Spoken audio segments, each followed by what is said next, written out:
Good afternoon sir. Good afternoon. नमस्ते sir. नमस्ते।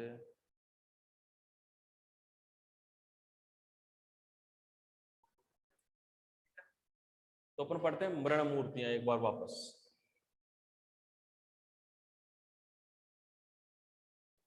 मृण मूर्ति, देखो मृण मूर्तियों को और क्या कहा जाता है?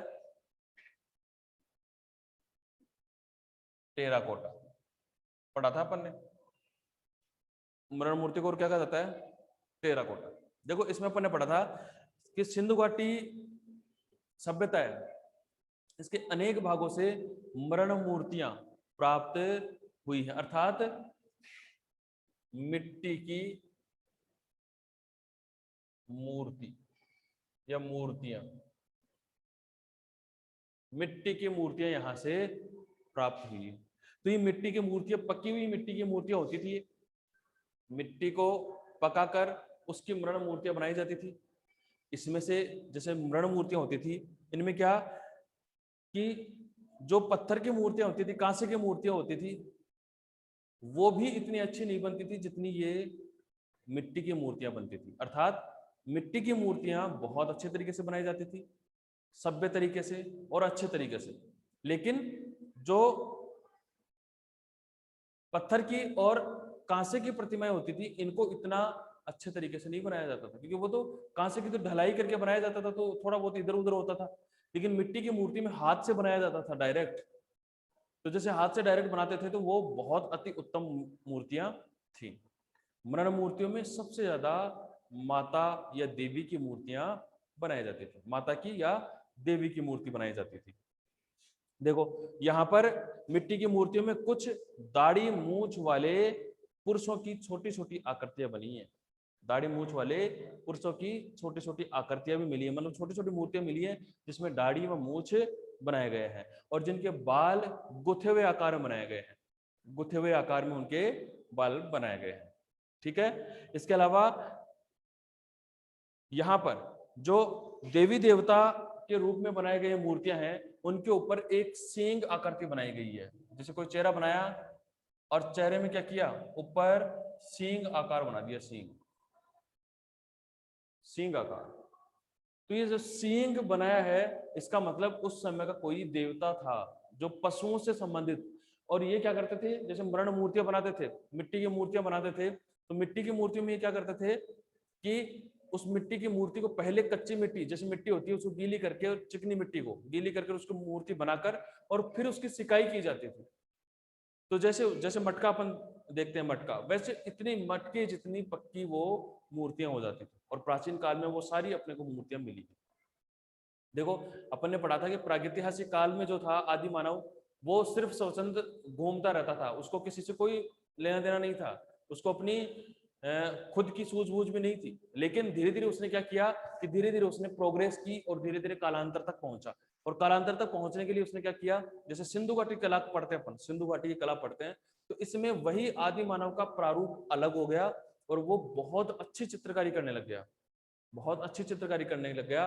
और जितने भी अपने को प्रागैतिहासिक स्थल प्राप्त हुए हैं, इन स्थलों में से कई जगहों पर ऐसी मूर्तियां, मृण मूर्तियां मिली हैं जो विश्व प्रसिद्ध हैं आज भी। और कई मूर्तियों को, इनको जो सुरक्षित हैं और अच्छी मूर्तियां हैं, उनको राष्ट्रीय संग्रहालय नई दिल्ली में रखा गया है। अभी भी अपन उनको देख सकते हैं संग्रहालय में नई दिल्ली में। ठीक है। इसके अलावा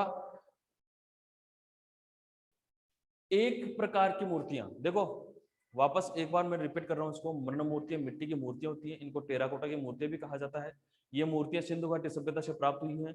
ये चिकनी मिट्टी की बनाकर इस मिट्टी को पकाई जाती थी और पक्की हुई मिट्टी की ये मूर्तियां बनाई जाती थी। इन मूर्तियों में सबसे ज्यादा माता या देवी की प्रतिमाएं होती थी। इन मूर्तियों में से श्रेष्ठ मूर्तियों के सिर पे सींग बनाया जाता था और इन मूर्तियों को राष्ट्रीय कला संग्रहालय नई दिल्ली में सुरक्षित रखा गया है। ठीक है। यहां पर क्या हुआ है, जो एक आदि मूर्ति ऐसी बनी है जो बार बार रिपीट हुई है, वैसी की वैसी मूर्तियां अपने को कम से कम 10 मूर्तियां, जैसे एक सींग वाली प्रतिमा है, जो सींग वाली प्रतिमा अपने को 10 जगहों से सींग वाली प्रतिमा मिलती है, एक की जैसे सेम आकृति में। तो लगभग ये माना जाता था कि उस समय चित्रकला सिखाई भी जाती थी, उस समय कला सिखाई भी जाती थी, क्योंकि एक ही आकृति अगर बार बार मिलेगी अपने को, तो इसका मतलब जैसे कैसे, जैसे एक टीचर है, मैं हूं, आपको बता रहा हूं कि आप अपने को एक यहाँ पे कुछ बर्तन, एक गिलास बनाना है साहब, ये लो, ये बनाना है, और आप लोगों ने सबने क्या किया, अपने घर पे स्केच बुक में अभी देखकर सबने गिलास बनाया, अभी गिलास बना लिया। तो इसका मतलब अगर आपके सबकी जगह जाकर देखा जाए तो सबने एक जैसा ही चित्र बनाया है, ऐसा कैसा ही। अब ऐसा कैसे हो सकता है कि सबने एक ही जैसा चित्र क्यों बनाया, क्योंकि मैंने सिखाया ही ये था आप लोगों को कि ऐसा बनाना है। तो इस हिसाब से मरण मूर्तियां एक जैसी पाई गई हैं, एक जैसी, बहुत सारी। तो इन एक जैसी पाने का कारण क्या है कि यहाँ पर चित्रकला या मूर्तिकला सिखाई भी जाती थी, मूर्तिकला की शिक्षा दी जाती थी, मूर्तिकला की शिक्षा दी जाती थी। ये भी एक मेन पॉइंट है, इसको याद रखेंगे आप, क्योंकि एक ही जैसी मूर्तियों का आभास हुआ, जिसके आधार पर अपन कह सकते हैं कि सिंधु घाटी सभ्यता में प्राप्त मरण मूर्तियों को कलाकार सिखाते भी थे। मतलब उस समय 5-10 जनों को सामने बिठा लिया, 5-7 जनों को, और उनको क्या कर रहे हैं, चित्रकला या मूर्तिकला, ये जो मूर्तिकला है ये सिखा रहे हैं। तो जैसे उसके गुरु ने, किसी ने एक बनाया होगा, कुछ भी मूर्ति बनाई मान लो किसी देवी की, और सामने वालों को कहा कि ऐसे बनाना है, ऐसे बनाना है, तो वो कितने 5-10 जने जितने बैठे हुए हैं, उन सब ने उन गुरु का देखकर एक जैसी ही मूर्तियां बनाई सबने। तो इस प्रकार मरण मूर्तियां जो हैं वो कई मूर्तियां एक जैसी ही प्राप्त हुई है यहाँ पर, समझ गए। हाँ, मरण मूर्तियों में कोई दिक्कत है क्या, बताओ। आगे आती है मुद्राएं, अपन ने पढ़ा था मुद्राएं, जिसको मोहरे भी कहते हैं, मोहरे। देखो, मुद्राएं या मोहरे, मुद्राएं या मोहरे, सॉरी मोहरे। तो अपन ने पढ़ा था कि मुद्राओं में मोहरे, मुद्राएं क्या होती है, ये कल पढ़ा था, पूरी डिटेल पढ़ी थी, लेकिन एक बार फिर से बता देता हूँ। कोई बता सकता है कि आप लोगों में से मुद्राएं मोहरे के बारे में अपन ने क्या पढ़ा था, किसी को याद है कुछ। देखो, जो पुरातात्विक विभाग के सर्वेक्षण विभाग के थे, पुरातत्व विभाग, ठीक है, पुरातत्व विभाग के जो विद्वान हैं, जो पुरानी खोजों के ऊपर बात करते हैं, उन विद्वानों के मत के अनुसार, उन विद्वानों के मत के अनुसार यहाँ क्या है कि इस समय बहुत सारे सेल खड़ी के पत्थरों से, सेल खड़ी के पत्थरों से चित्र बनाए गए हैं, सेल खड़ी के पत्थरों से चित्र बनाए गए हैं। और ये चित्र जो हैं, ये सारे, सॉरी, ये जो मोहरे हैं, सेल खड़ी के पत्थर से मोहरे बनाई गई हैं। इन मोहरों पर जो चित्र बनाए गए हैं वो सारी की सारी पशु आकृति बनाई गई है।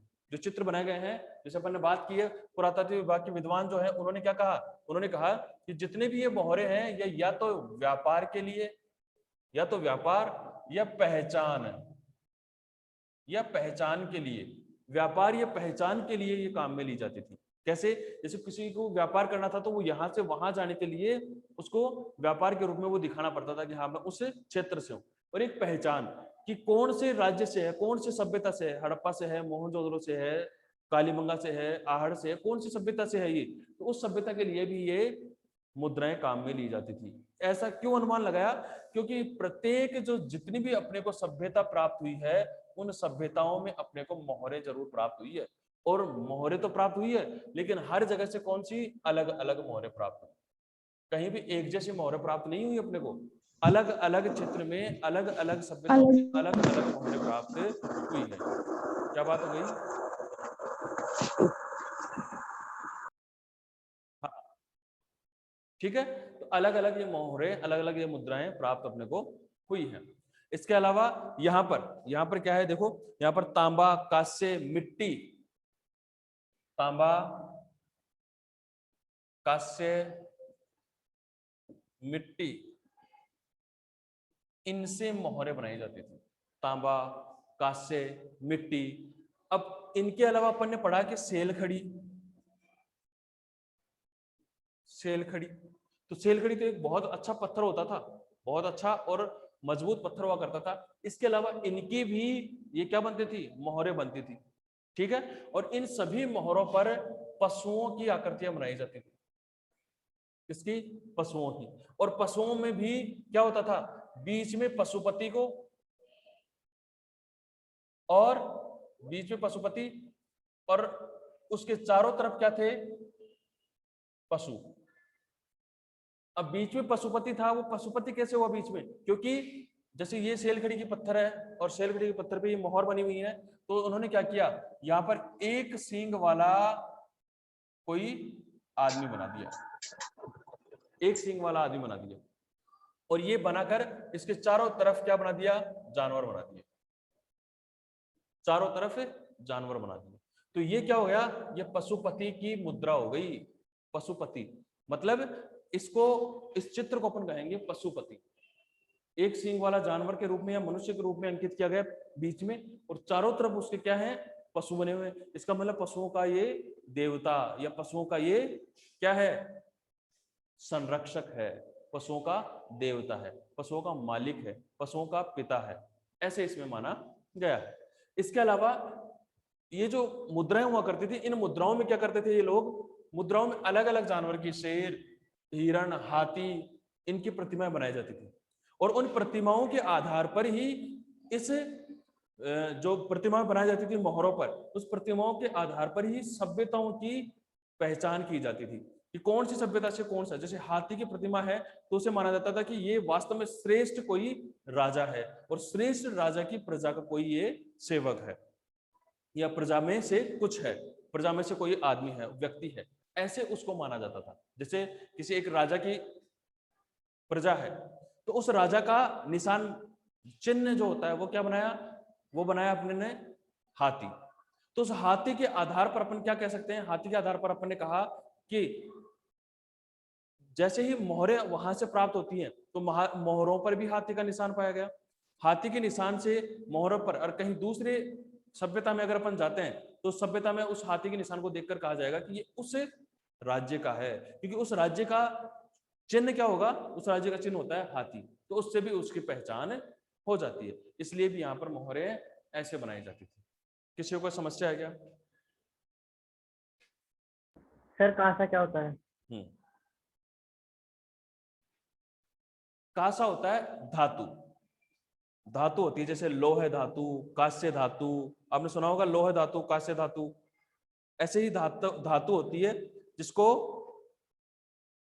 कांसा क्या कहा जाता है? कांसा। अब देखो ये जो कांसा होता है, एक सेकंड,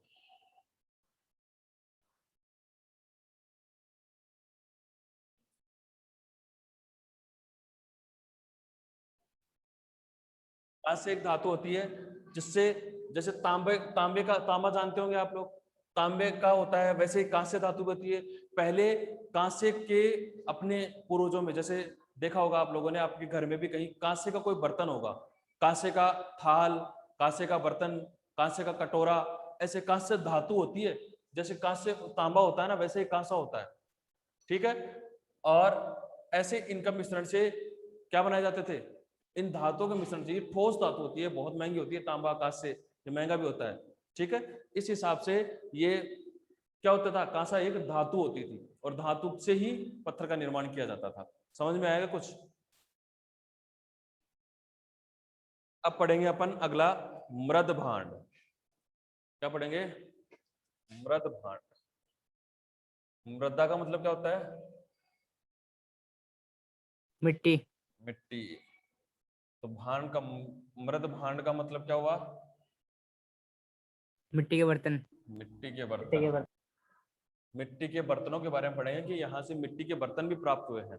देखो यहाँ से जो मिट्टी के बर्तन प्राप्त हुए अपने को, वो जैसे क्या था, मैंने कल भी बताया शायद, ऐसे डिजाइनिंग में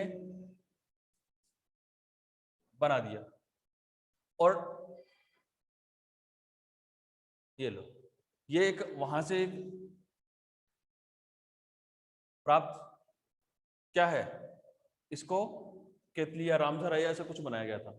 अब देखो यहां से जो प्राप्त है, इसमें क्या किया उन्होंने, अलग अलग रंगों का मिश्रण, क्योंकि सतरंगी बात कर रहे हैं अपन, सतरंगी या बहुरंगी,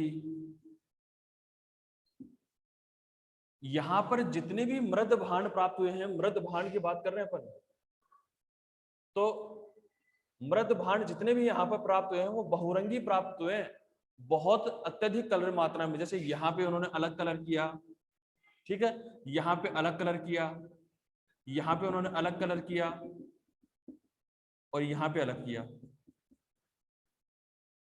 एक ही बर्तन में उन्होंने 5-10 कलरों का समावेश किया।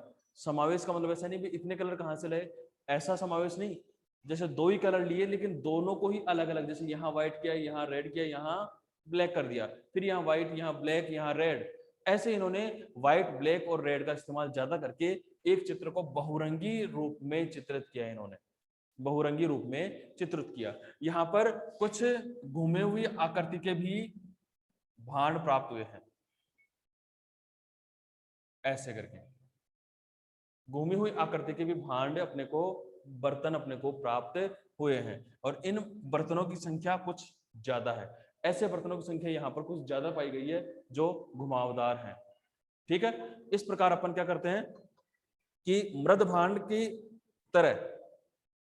की तरह ही यहाँ पर सिंधु घाटी की जो मिट्टी के बर्तन है, इनमें कुछ बर्तनों को, मृद भांडों में ही कुछ बर्तनों को छेद रूप में बनाया गया है।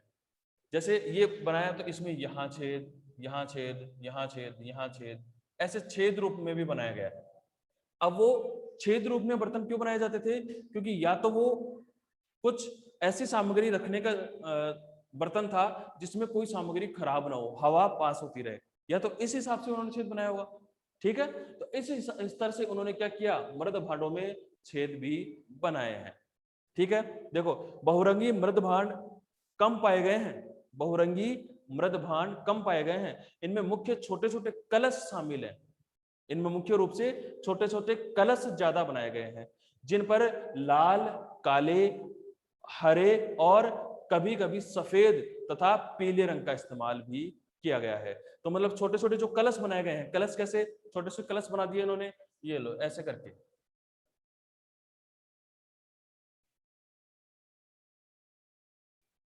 ऐसे कुछ इन्होंने ऐसे छोटे छोटे कलश तो बनाए, लेकिन इन कलशों में क्या किया इन्होंने, छोटे से कलशों में क्या किया इन्होंने, ये कलश, छोटे छोटे कलश बना के और इन पर कलर करे, और कलर भी इन्होंने अलग अलग डिजाइन, अपन ने बात की अभी बहुरंगी कलर बनाए, बहुरंगी कलर किए। तो बहुरंगी कलर कौन कौन से किए इन्होंने, जैसे तो बहुरंगी कलर की बात करें जिन पर लाल, काले, हरे, सफेद और पीले, लाल, काले, हरे, सफेद और पीले रंगों का इसमें ज्यादा इस्तेमाल किया गया, और इन कलरों को ज्यादा बनाया गया है यहाँ पर।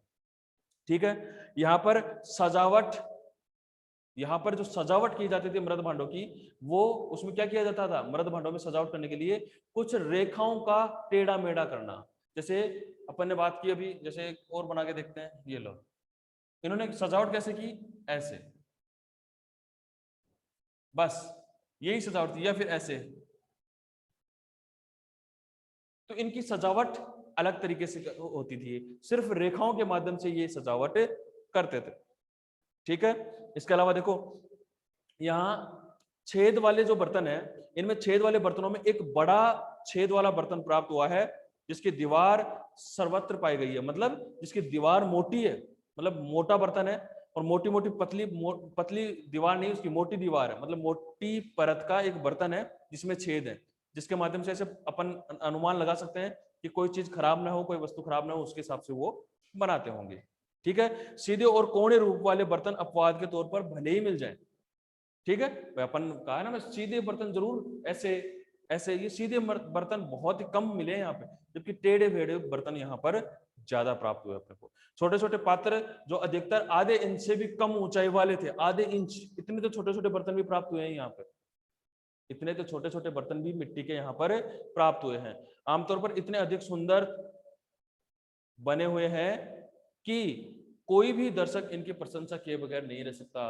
मतलब अगर अपन इन चित्रों को देखेंगे तो कोई भी एक दर्शक ऐसा नहीं कह सकता कि ये बेकार है, बहुत अच्छे तरीके से, बहुत अच्छे रंग से ये चित्रित किए गए हैं। तो ये हो गई मृद भांड की बात। मृद भांड में अपन ने पढ़ लिया कि यहाँ मिट्टी के बर्तन पाए गए हैं, ठीक है। अब अपन इसको क्या है, जैसे आगे पढ़ेंगे ना इसमें, भाई ये मृद भांड कहाँ से कैसे प्राप्त हुए, जैसे नर्तकी की मूर्ति कैसे प्राप्त हुई, वृषभ की प्रतिमा कहाँ से प्राप्त हुई, ये अपन डिटेल पढ़ेंगे। अभी सिर्फ इनकी बेसिक नॉलेज पढ़ रहे हैं। फिर जैसे अपन ने नर्तकी की मूर्ति के बारे में पढ़ा था, वो भी पढ़ेंगे, वो कहाँ से प्राप्त हुई है। मृद भांडों में कौन सा भांड, कौन सा मृद का, मिट्टी का जो भांड है, बर्तन है, वो अच्छा प्राप्त हुआ है, उसके बारे में पढ़ेंगे अपन, ठीक है। जैसे मिट्टी के खिलौने प्राप्त हुए हैं, उनके बारे में पढ़ेंगे अपन। तो ये सब यहाँ पर बनाए गए हैं। फिर अपन बात करते हैं आभूषण की।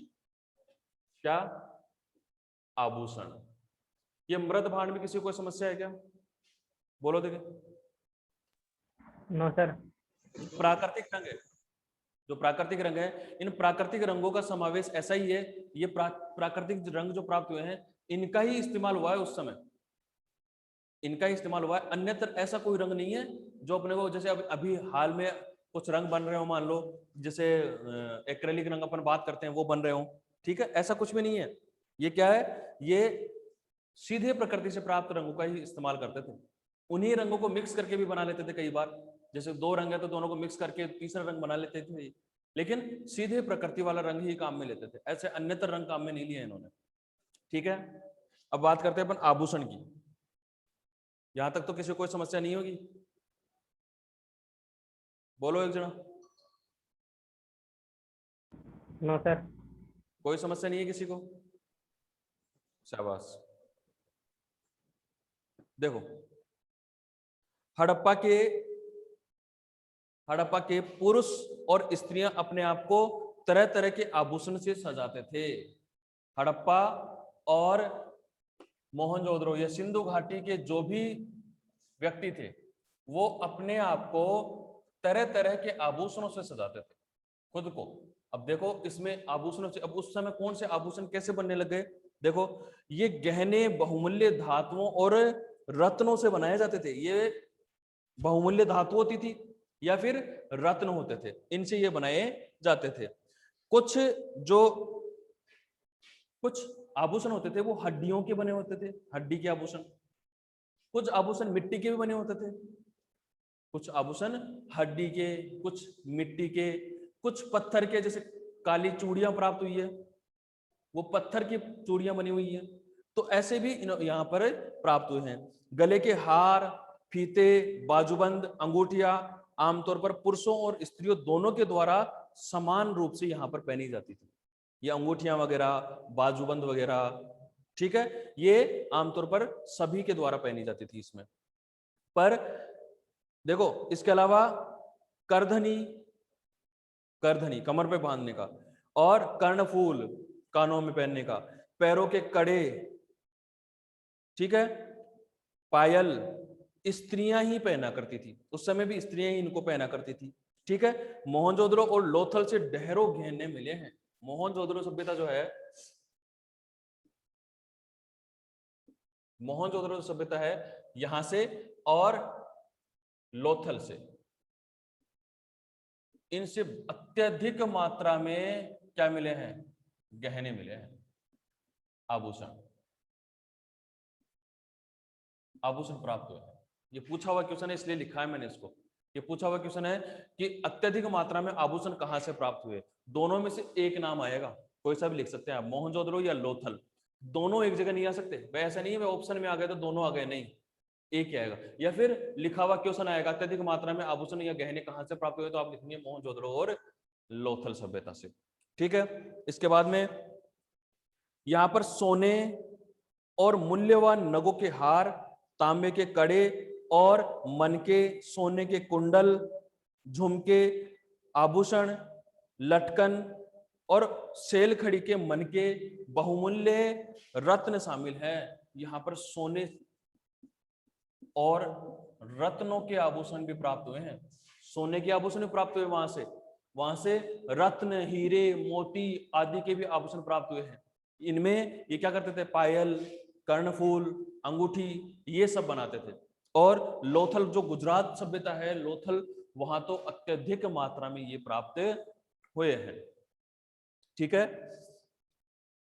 हरियाणा के फरमाना पुरा स्थल से सावधान पाया गया जिसमें शव को गहनों के साथ दफनाया जाता था। देखो, एक फरमान सभ्यता है, नॉर्मल सभ्यता है, इसके बारे में अपन ने ज्यादा पढ़ा नहीं है। ये हरियाणा में है, हरियाणा में है। यहां पर जो प्राचीन सभ्यता मिली इसमें शवदान मतलब जो शव रखने की पेटी होती थी जिसमें आदमी के मरने के बाद में उसको पेटी पे रखा जाता था, ऐसी शवदान प्राप्त हुई जिसमें गहने भी मिले हैं, जिसमें गहने भी मिले हैं। देखो अपना समय लगभग कंप्लीट हो चुका है। ये आभूषण में अपन थोड़ा सा